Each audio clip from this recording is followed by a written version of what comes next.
Hello and welcome to this Sureflow installation video. We have an example site here which is supplied by a spring-fed pond. First we need to feed the three 8mm pipes down the previously laid conduit between the supply tank and the pump chamber. Now drill holes in the supply tank above the water line and feed the pipes through. Cover all external view of the pipes to prevent them getting damaged. To attach the float we need to know where the water level is in the supply tank. The natural water level should be around 3/4 up the float in a vertical position. Mark the holes for the float bracket in the centre of the slots to give room for adjustments.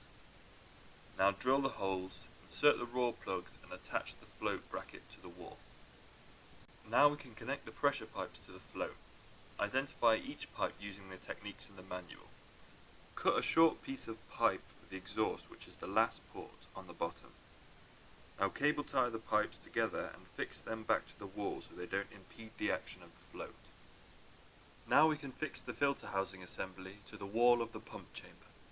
Pick a suitable place and mark out all 4 holes. Drill the holes, insert the raw plugs and screw the assembly to the wall. Now unscrew the pressure vessel to depressurize the delivery pipe. We will now insert the T for the pressure feed takeoff which the valve runs on. Cut the flexible hose in the centre and slide the Jubilee clips over each end. Insert the T and tighten up the clips. Now we can connect what will be the pressure feed to the filter assembly.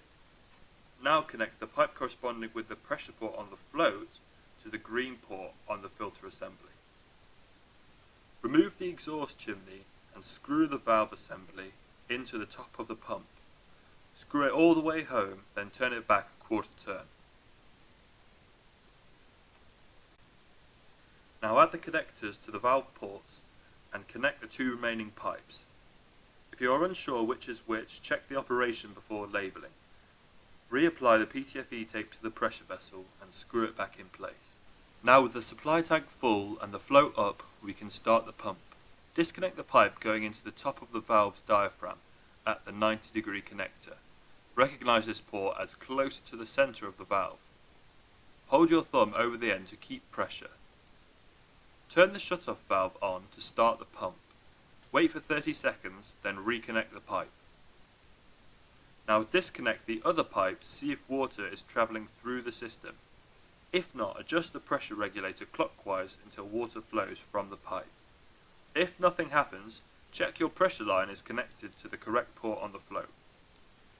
If the pump turns off, this may indicate the 2 pipes into the valve need to be switched. Once all pipes are correctly identified and the water is flowing through the system, reconnect all pipes. Now to check the valve's operation. With the steel ball inserted in the float arm and the exhaust pipe visible, manually push the float down. The pump should stop beating as the water from the bottom of the valve's diaphragm is exhausted. Wait 30 seconds, then push the flow up to start the pump again. Water is now exhausted from the top of the valve diaphragm. Air may need to be expelled from the system, so do this 5 or 6 times to ensure the valve is running smoothly. Now to adjust the float's action, we need to remove the rubber bung from the top of the float and add some water to weigh it down slightly. This helps the float drop on the down action. Use a small length of tube to suck water up and eject it into the float. Aim to fill around 1/5 of the float. To check you haven't added too much or too little water to the float, watch a full cycle. Add or remove water from the float if necessary and replace the rubber bung.